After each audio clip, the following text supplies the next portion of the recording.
Noodi pere ja võlukeepiga dirigent. Ühes muusikariigis elas Noodi pere. Do, re, mi, fa, sol, la ja si. Nad elasid koos, ühes majas, kuid polnud sugugi sõbrad.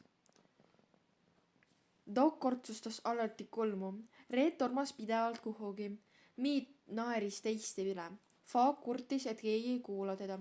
Sol unistas millestki kaugest. La hoidis oma mõtteid endale ning si oli kangekaelne ja armastas kavandada. Need ei mänginud kunagi koos. Iga nood mängis ainult oma meloodiat. Tulemuseks oli vait müra.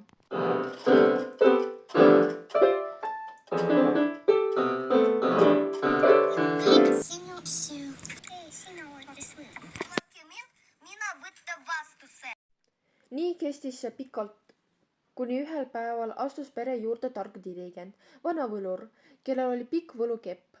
Ta kuulas, kuidas noodid võitlesid ja igaüks oma ette mängis ning raputas siis pead. Kas nii sünnib muusika?